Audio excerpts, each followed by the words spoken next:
watch any world builder talk about magic systems, I guarantee they will say there are hard and soft magic systems.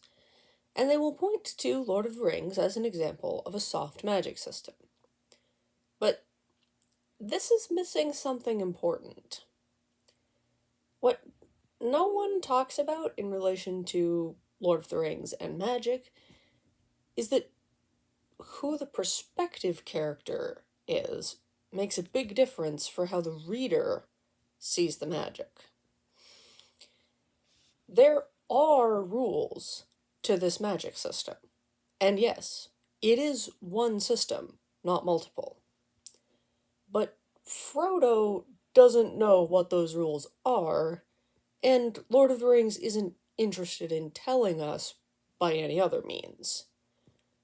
It doesn't matter what the rules are for this story. The magic isn't going to solve the plot. But if you really think about it, there are some identifiable rules for how magic works. Even just taking the text of Lord of the Rings, not talking about any of the other books here. 1. The older a character is, and the more interesting things they have done, the more powerful they are. 2. Magic requires using some form of language, but no specific language is inherently magical. 3. Craftsmen can create magical items by essentially praying as they craft the item. In Lord of the Rings, only elves know how to do this anymore.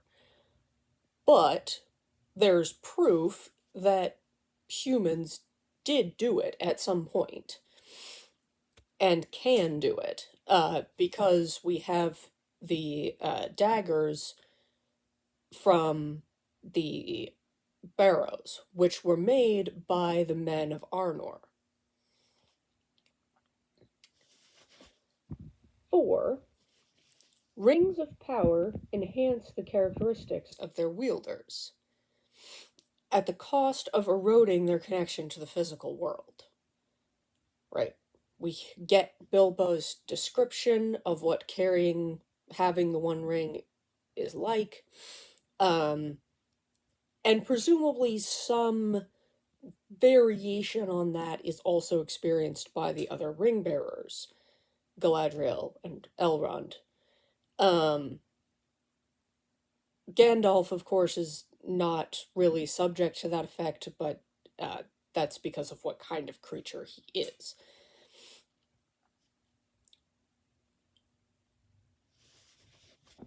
5.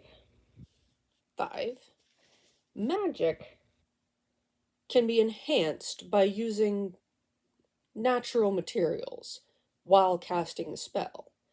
Elrond and Aragorn, for example, use the herb Athelas while they are doing their healing magic. The herb is not actually required for them to do magic, it just helps.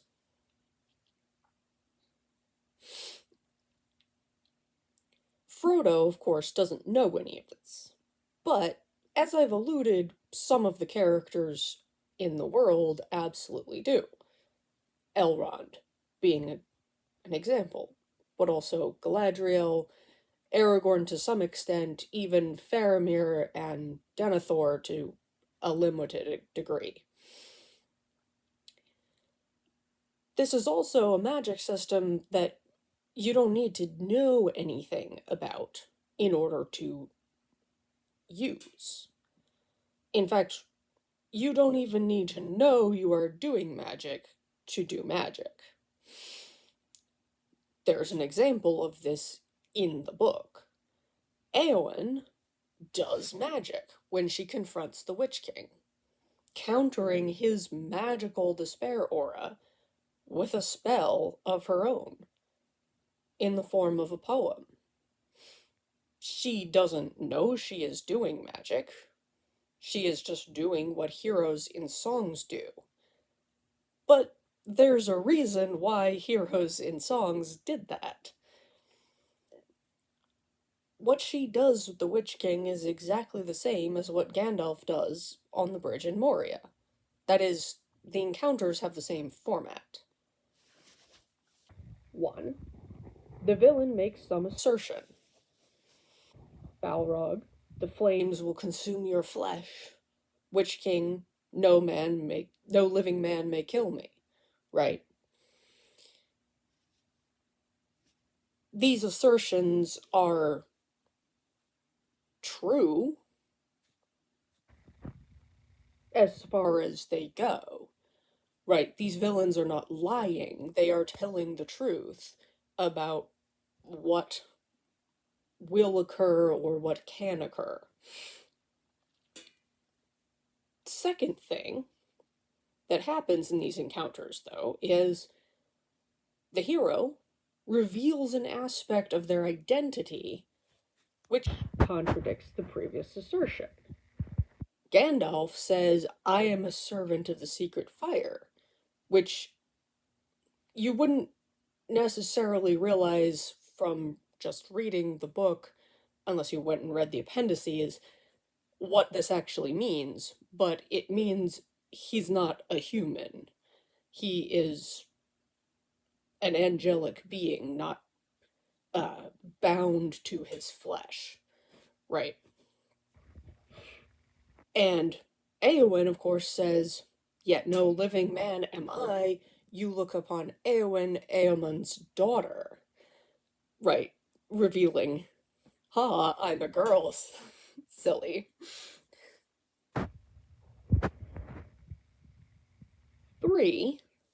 The hero then goes on to dictate a limitation to the villain. Gandalf says, You shall not pass, right? And Eowyn says, For be thou living or dark undead, I shall smite you if you touch my lord. Right? This is a form of oath or prayer, right? That they are. It limits the actions of the villain. This is the magic part.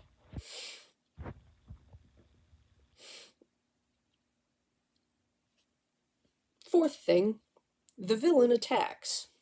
Apparently either not realizing that the hero has cast a spell or not caring. And 5, the villain is defeated at the cost of the hero's energy. The hero appears to other characters to have died. Finally, when the hero recovers from these encounters, they have transformed. Right. Gandalf has quite very literally transformed from Gandalf the Grey into Gandalf the White. And there's a whole thing about how he's kind of got some of Saruman in him now and stuff like that. Eowyn's transformation is a little more mundane, right? It's not a physical transformation, it's a philosophical one, right? She now understands that seeking glory is not really a good reason to go to war, right? That the reason to go to war is to protect the people you love. So, in other words, she has come to agree with Faramir's philosophy of, war and peace, right? Which is why when she meets Faramir in the Houses of Healing, they hit it off and fall in love.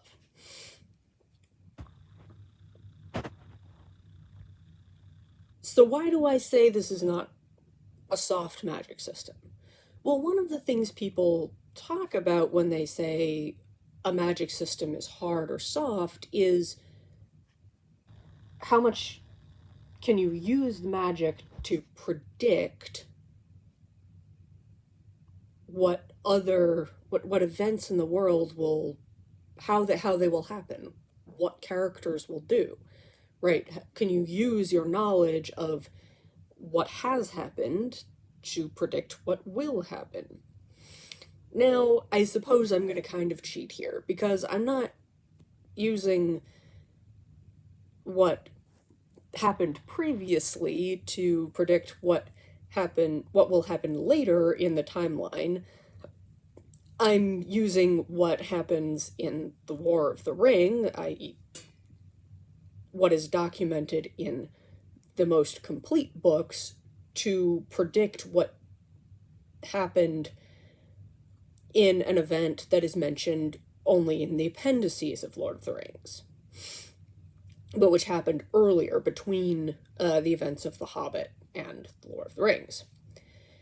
And this is Galadriel driving Sauron from Dol Guldur. Well, we would theorize anyway, we would expect that this event would happen in much the same format, right? The villain says something that is true, but sort of cocky and confident. The hero reveals some aspect of their identity which contradicts the villain's statement, and then imposes some type of limitation on the villain. The villain attacks, the hero defeats the villain, but at the cost of all of her energy, and she emerges transformed.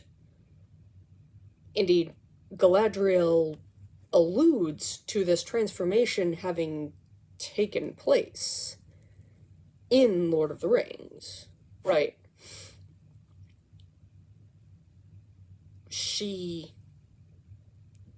Remember, there's the whole thing where the ring tests her, right? And she passes the test, and she alludes to the fact that in a previous time of her life, she might have chosen differently in that instance. So, how did this transformation take place? Well, there are many parallels in here between Galadriel and Éowyn, and this is just one of them.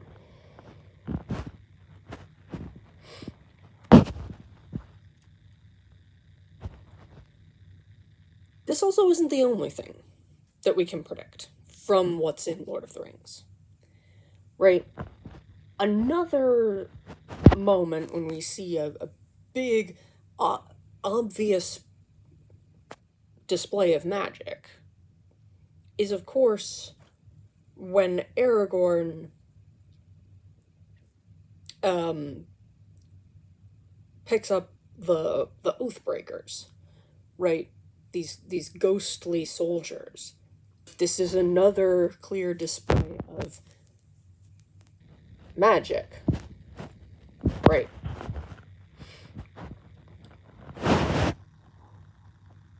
And in those scenes, we get some idea of how oaths function as a form of magic, right? These oath breakers, they made an oath, they broke it, and a consequence was imposed on them. They were cursed. That's magic, right? That therefore the oath clearly had some form of magic. And we get other allusions to this as well, right? We get allusions to the Oath of Fëanor, again, which also functioned as a magical compulsion, right? And we get Elrond being all like, no oaths, right? I will lay no oath upon you, right? Clearly, because he's rather familiar with the consequences of ill-conceived oaths. He's aware that these oaths are magical and, the consequences of breaking them are dire, right? Although he sort of ignores the fact that an oath has already been made. Aragorn took the initiative to make an oath, and Legolas and Gimli also bound themselves by it, by completing Aragorn's sentence. So, Aragorn was very smart in how he did this. He said, um, if by my life or death I can protect you, right? Giving himself an out that was not, that is not doing something stupid like using the ring. But it is nevertheless an oath. And then he says, you have my sword, and Legolas says, and my bow, and Gimli says, and my axe. So they are all three bound by the whole oath, right? And so because we have that illustration and the illustration of what happens when someone breaks an oath, and also how that can be sort of fixed, we can therefore predict the form of the oath that Cirion and Eorl took.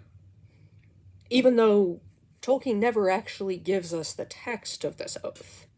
He only gives us allusions to it, right? Theoden says Gondor has failed to uphold the oath, which seems to be a different thing than breaking it. Okay. It says Gondor has failed to uphold the oath, right? Where were they? At the Westfold.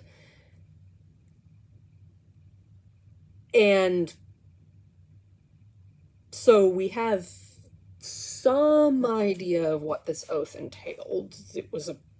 Clearly then it was an oath of mutual defense, right? But we don't know the exact text. We don't know what Cirion and Eorl actually said to each other, right? But because we have this idea of how oaths work, we have some ability to understand how this one works.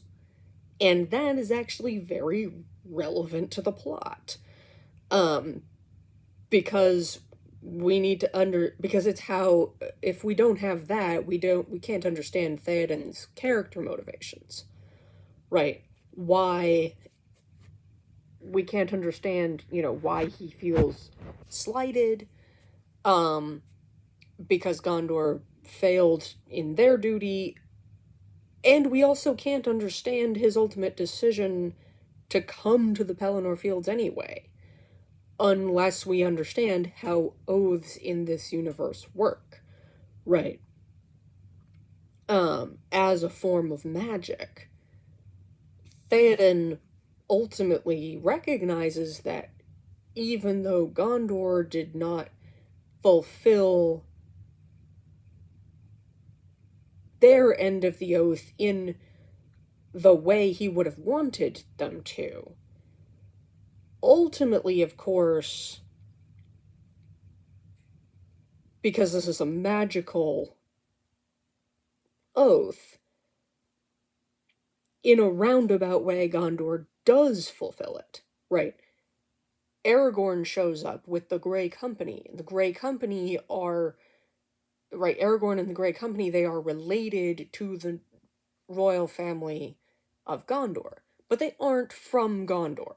So it's a roundabout way, right? you know, um, Aragorn is the descendant of a queen of Gondor, and so are many of, and so will presumably are many of the Great Company, but that was a long time ago, and they are not from Gondor. So it's a, like I said, it's a roundabout way, but they are Gondor from the perspective of the oath, right? For the purposes of this magical oath, they are Gondor. Enough. um, and so, the oath is still in effect because it has fulfilled itself, right? It has ensured that it will be fulfilled by both sides, even though one side kind of tried to get out of it. You can't do that. You can't get out of an oath. It will fulfill itself regardless, right? And so then Theoden also is compelled by the oath of Eorl, right, to come to Gondor's aid, even though they didn't come to his aid in the way he would have liked. Again, Frodo doesn't know any of this. He doesn't know what the rules are. He doesn't really even know how these oaths work. That doesn't mean there aren't rules. And it doesn't mean if we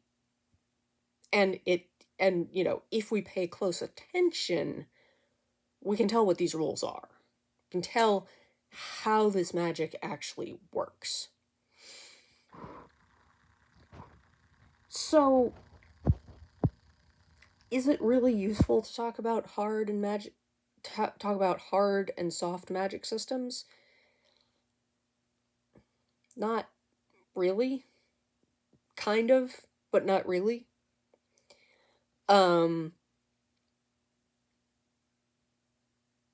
Because there really isn't such a thing as a hard or soft magic system. It's the difference between hard and soft magic systems is really about what do your characters know and what can your readers find out from the text. Right. You can write a magic system that your hero doesn't know much about.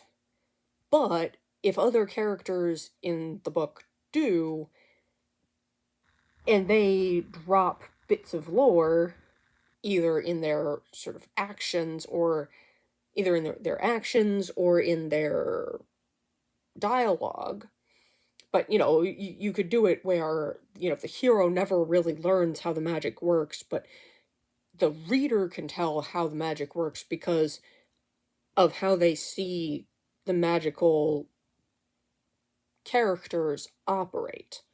Right. And that could be considered a hard magic system, because the reader can find out lots of details about how the system works. Or you can have a very, rigorous, lots and lots of, a system with lots and lots of rules, very rigorous, very carefully thought out. But if the perspective character doesn't know anything about it, and no one, and it doesn't, feature very heavily in the story, right? Like if most of the magic occurs off screen, which is very much the case in Lord of the Rings, right? There are really only a few points at which characters actually use magic on screen. So if all the magic occurs sort of in the background, off screen, the reader never sees doesn't really ever see anyone do magic, they're not going to know anything about the magic system.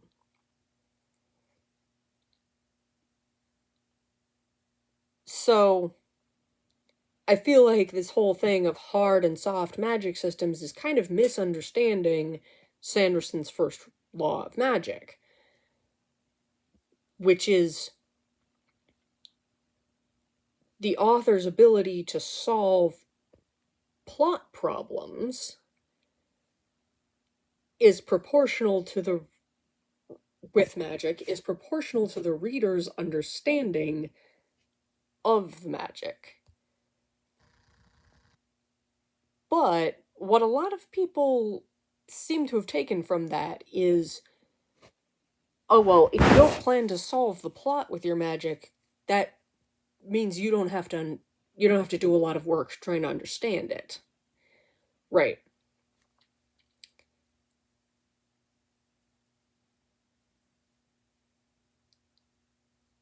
No matter what kind of system you are writing, you, as the writer, need to know all of its rules and capabilities and limitations. Right. The characters don't have to know. They don't have to know all of it, all of those things, or even any of those things. You need to know, because you need to maintain verisimilitude by not breaking the rules you have set for yourself. You need to have rules, and you need to not break them. Whether the reader or the characters know what those rules are doesn't matter. Right? And this is because magic, it's physics. Right? It's fantastical physics. It's the physics of your world. Your magic system is the way that your world works. If you break those rules, your story, your world will stop feeling real to the reader.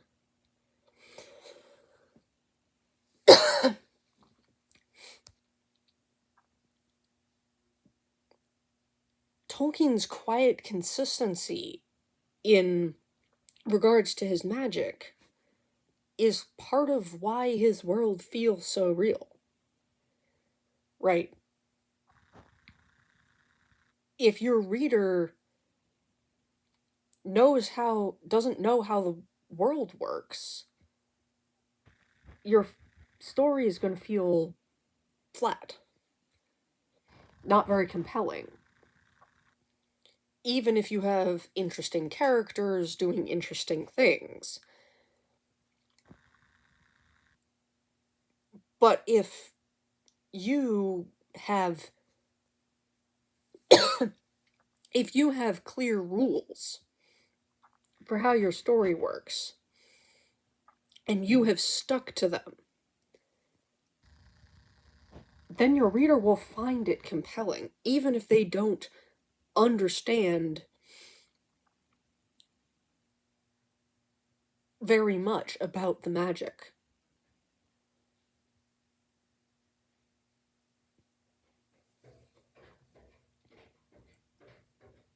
There is no such thing as a hard or soft magic system. There's only how much the characters know about it.